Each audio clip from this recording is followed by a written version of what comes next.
Hello, I'm Denton Davidson, Senior Editor for Gold Derby. Welcome to our Meet the Experts panel with TV editors. I'm joined by Robert Martinez from the documentary Lucy and Desi on Amazon Prime, Jamie Martin from the reality TV competition RuPaul's Drag Race on VH1, Melissa McCoy from the comedy series Ted Lasso on Apple TV+, and Felix Black from the docuseries Welcome to Earth from Nat Geo, streaming on Disney+.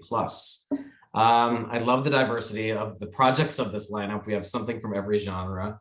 So thanks for joining me today. I wanted to start by asking each of you, editing isn't the most glamorous job in show business. As kids, we see actors and maybe Spielberg and these grand directors. So I'm curious, when each of you discovered editing and then realized that you could make a career out of it, and what led to that first opportunity in show business? I'll start with you, Robert. I guess it would have been my wife's path to the industry. She went to Cal State Fullerton in the film program. I was still doing odd jobs. I think I was like a senior portrait photographer at it's like Life Touch or something. So I had like a creative itch and I had no direction. So I was like, oh, this is cool, it's photography. And I was like, oh no, this is a bad idea. No disrespect to all the photographers out there. But I helped on her sets for student films and stuff. Quickly figured out that I liked there was a creative outlet there. I did not like being on set though. It was just a lot of hurrying up to wait, and it's just like it gave me a panic attack. But I thought, well, I don't want to be on set. I can't be the one that necessarily paints the picture, but I can say what I don't like about the picture and curate it and do that. So I thought, oh, well, maybe editing, and that turned out to be the right move. So I went back to school in my late 20s, early 30s. And then was ready to get into it. So just made I naturally got steered towards documentaries through internships. And I just kind of never looked back. So got very lucky, but yeah, grateful for her sort of guidance. Jamie, what drew your interest and then led you to where you are? So I actually got into it in high school. I had a teacher assign a kind of odd project. It was like do a video inspired by all of the things that we'd read in an English class. And so I don't even think before that point I was aware of what editing was. And when I finally sat down in front of a computer after filming this thing, I was very interested in how little changes in pace and tone and everything affected how my audience viewed what I was doing. And so I kind of really enjoyed being the link between what happened on set and how your audience processes the emotion of it. And that's kind of what sparked my imagination in that way. And so I went to school at Chapman University for film editing. And then after that, I just started doing it. So I've kind of I've known I liked being behind the scenes and being creative in this way for a long time. So what software did your high school have? This is fascinating to me. My I did not gosh. go to that kind of high school. I don't even remember. It was not my high school. I had it at home. It was like Okay. Studio 7 or something like that. It was pre-Avid, like at home studios type stuff. It was really rough. I remember being like, I spent hours and hours just troubleshooting this dang program, but I was like, you know what, if I didn't have to troubleshoot so much, this would be really fun. Melissa, what about you? Yeah, so I was at Michigan State University struggling with what I wanted to do with my life. And I was a student athlete, actually. I was on the crew team, and which is maybe why I love Ted Lasso so much, but I'm a sports person. But I was like, you know what? I don't want to do athletics my whole life. And this isn't, I have to figure out what I want to do with my life. So I knocked around there for 2 years, having every major under the sun. And then I was like, you know what? I just want to tell stories about all these things I'm learning about, like all of my majors. I just want to be involved in like stories. I've always been an avid reader and a TV watcher, a movie lover. But I was in Michigan, and that was very scary because it's like, how do you do that in Michigan? And Michigan State didn't really have a program, but I found one at Western where it was like everything in their description was called broadcast and cable production, and everything in that description of every class you got to take for that major, I was like, yes. And so there was a production class where you wrote and shot. I mean, it was just all very like you doing it with a video camera. So, you know, wrote the script and I acted in it. I got all my friends to act in it. So we were just doing everything. And then I would take it to the editing room, and they would use, they were using Final Cut there. And I was just like, this is it. This is the best part of it, you know, like taking the footage and then making it. And I just loved that feeling. I just love the feeling of a cut. And I still love the feeling of a beautiful cut, you know, where it's just that, oh, it just makes it something people laugh at, people, you know, if it gives me goosebumps. I love putting music in. I just love the whole part of it. And then from there, you know, I found out in that area, I was the gung ho, like I was the only one ever in the editing room. I was the only one ever like, yes, I want to do more. Like I did a internship with a local cable company where we did local area commercials. And I was like, I want to do this. I gotta go.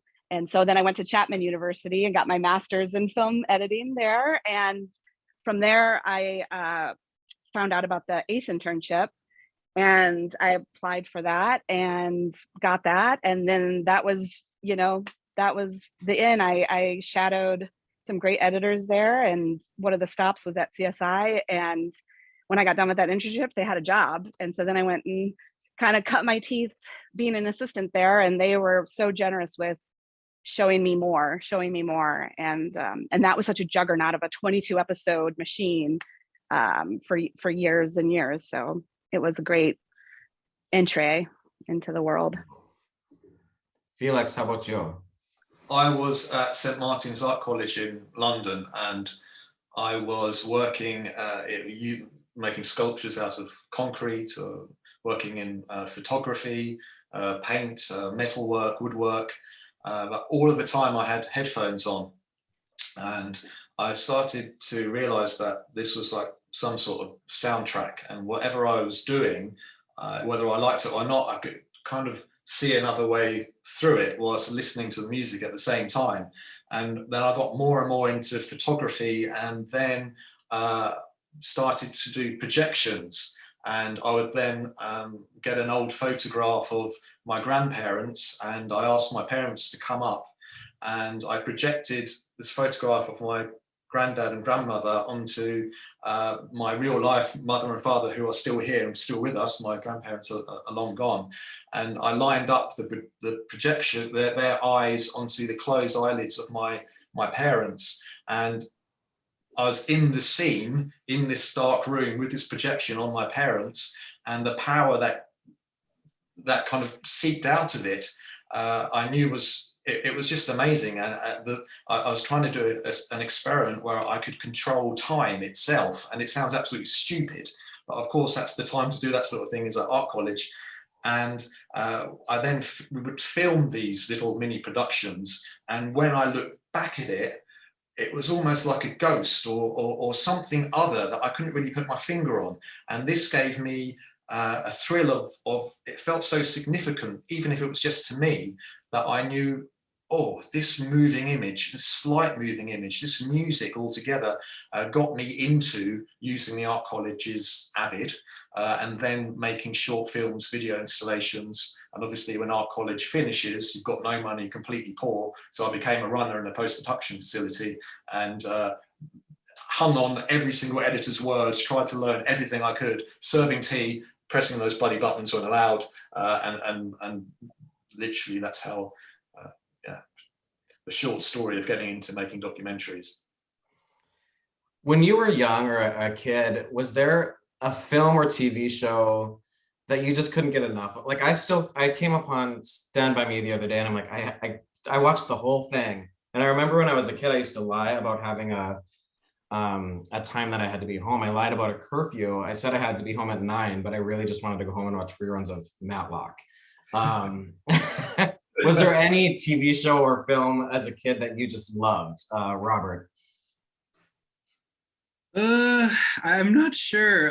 TV show, it was different. I think I'm probably on the last stop for this in this panel, at least. Is there was reruns. We didn't have streaming.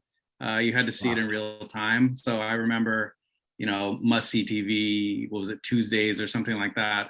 I think I can't pin on a TV show or a specific movie, but I think the idea of viewing in real time with your parents, talking about it the next day at school or stuff like that, I think resonated with me. It felt like an event. And I remember that most about childhood, like TV and stuff like that was different. It was, you had to be there.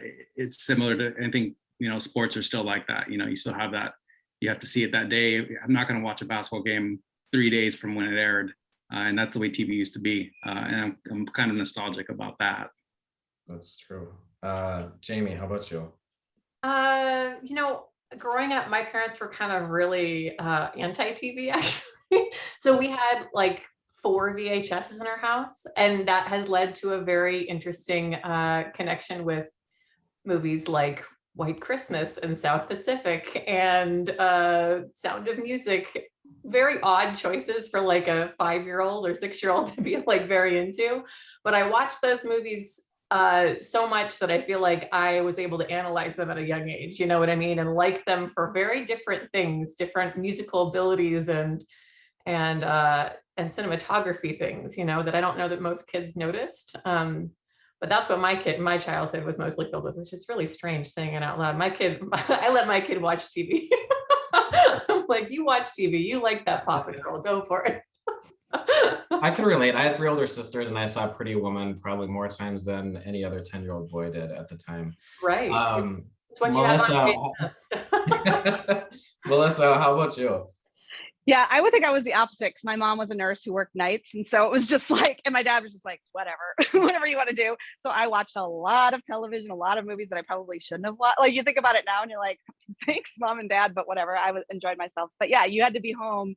I think it was like, I always wanted to be home because you had a specific, every day it was like my lineup of TV or, I loved feel good movies that made me laugh. Like I think I saw Clue a bunch of times or Soap. I remember Soap Dish, loving that. What a silly comedy. And yeah, it was just a lot of TV. I loved all TV. I loved, in my day it was Family Ties. I loved Golden Girls. I loved I don't know.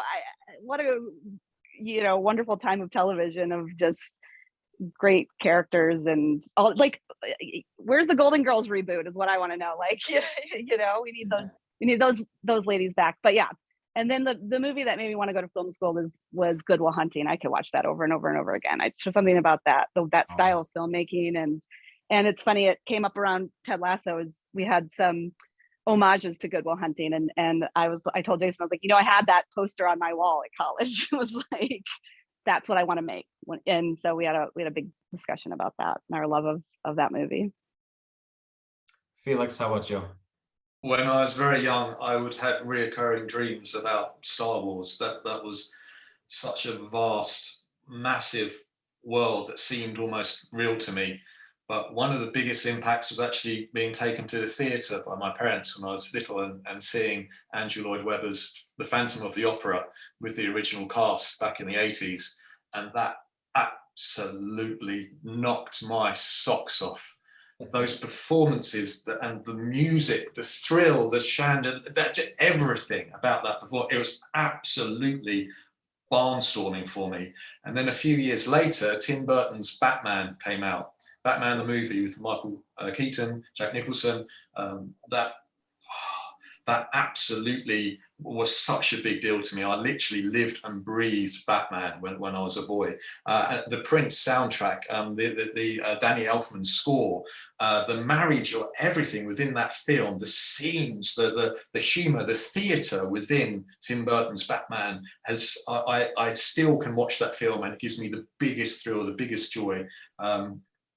And it was only recently that I found out that when they were making that film, Tim Burton apparently went to see The Phantom of the Opera, and that dictated how the end of Batman from 1989 was finished. It gave him the spur to create the ending to that film itself. And when I read that, I thought, bingo, that's why I love those things too much. I could sense something that was there that I've only realized now.